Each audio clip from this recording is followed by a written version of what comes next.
வணக்கம்.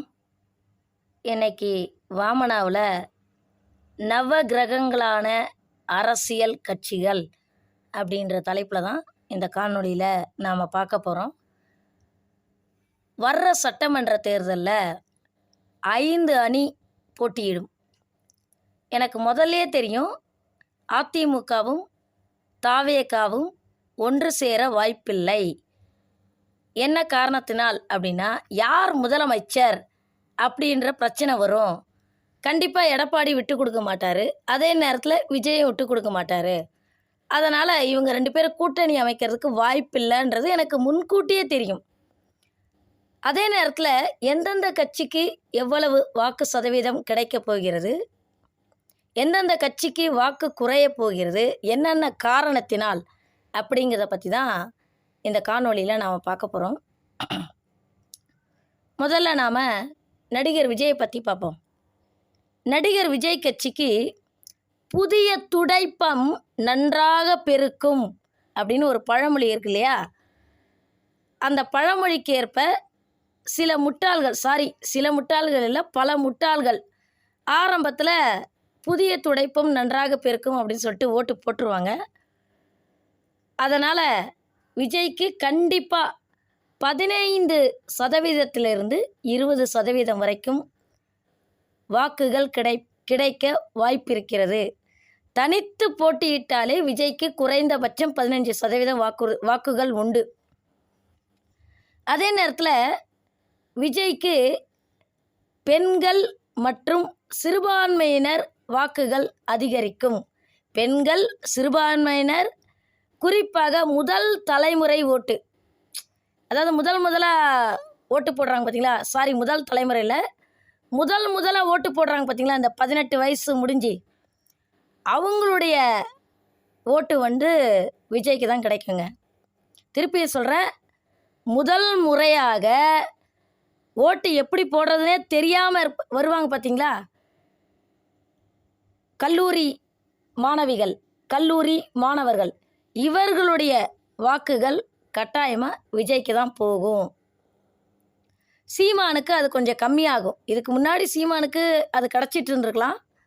ஆனால் இனி சீமானுக்கு முதல் முறையாக வாக்கு செலுத்துகிறார்கள் இல்லையா மாணவிகள், அவர்களுடைய வாக்குகள் சீமானுக்கு குறையும்.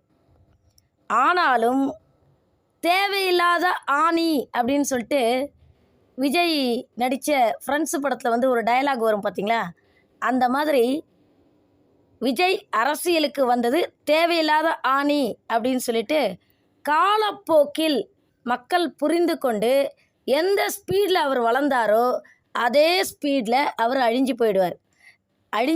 நான் சபிக்கிறேன்னு நினைக்காதீங்க, நான் யதார்த்தமாக பேசுகிறேன்.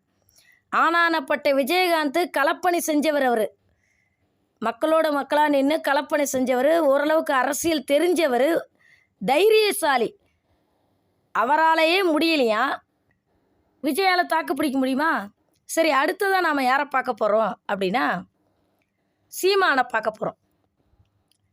சீமானுடைய வாக்கு சதவீதம் 8% 10% உயர்வதற்கு வாய்ப்பு இருக்கிறது.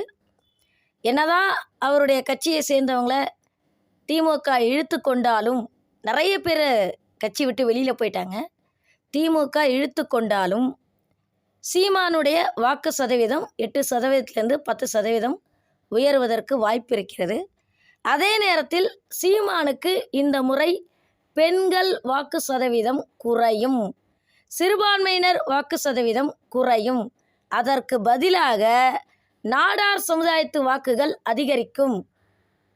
இராணுவ வீரர்கள் வாக்குகள் சீமானுக்குத்தான் கிடைக்கும்.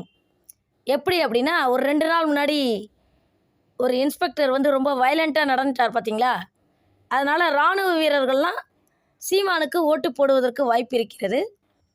அதே நேரத்தில் அந்த இன்ஸ்பெக்டர் பிரவீன் ராஜேஷ் அந்த காவலரை பார்த்து நீ நாடார் தானே அப்படின்னு சொல்லி கேட்டதுனால நாடார் சமுதாயத்தை சேர்ந்த மக்கள் இந்த முறை மற்ற கட்சிகளை விட சீமானுக்கு தங்கள் வாக்குகளை பதிவு செய்து ஆதரிப்பதற்கு வாய்ப்பிருக்கிறது.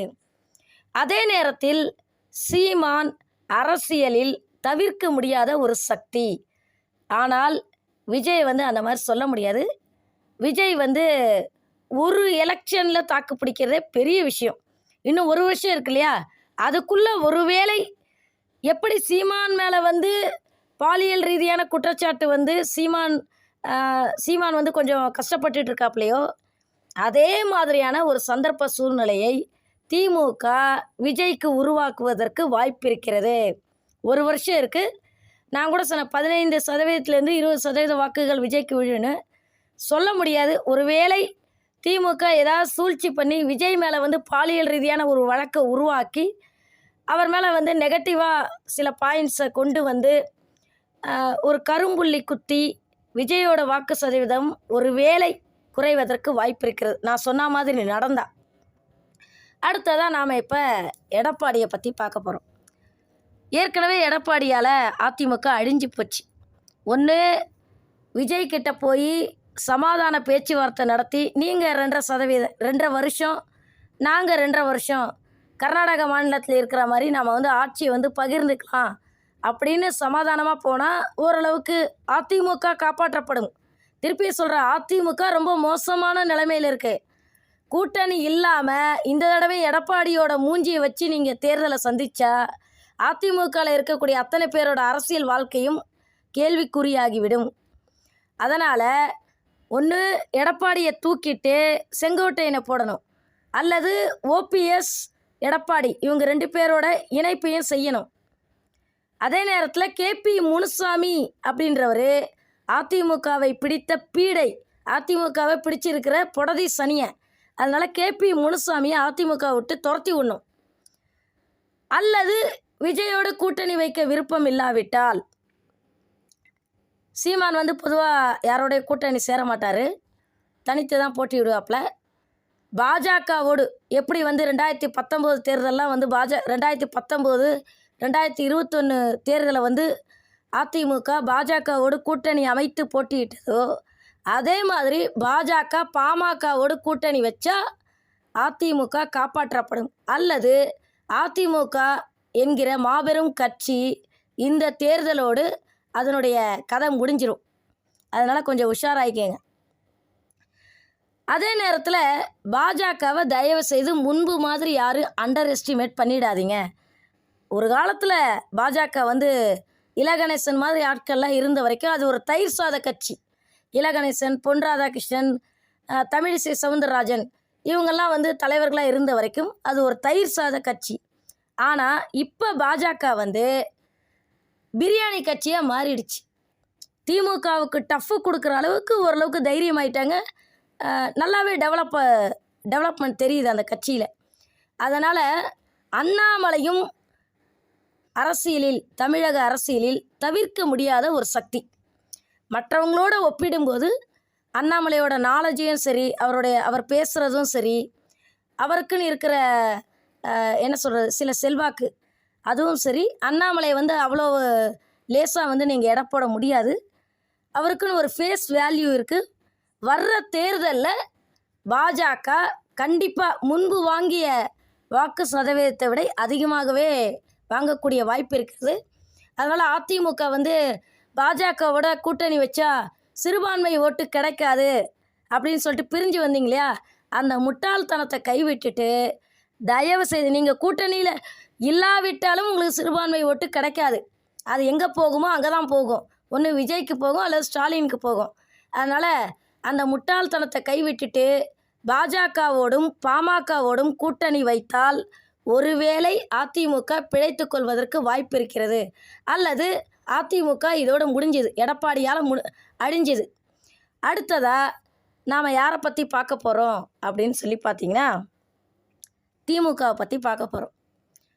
எல்லாரையும் பிரித்து வச்சுட்டு ஸ்டாலின் தான் மீண்டும் ஒருவேளை நான் சொன்ன மாதிரி கூட்டணி அமையல, அதாவது விஜயும் எடப்பாடியும் கூட்டணி வைக்கல, அல்லது எடப்பாடியும் பாஜகவும் கூட்டணி வைக்கல அப்படின்னா ஒருவேளை மீண்டும் எல்லாரும் தனித்தனியாக போட்டியிட்டால் 5 முனை போட்டி நிலவினால் மீண்டும் திமுகவே ஆட்சியில் வந்து அமருவதற்கு வாய்ப்பு இருக்கிறது.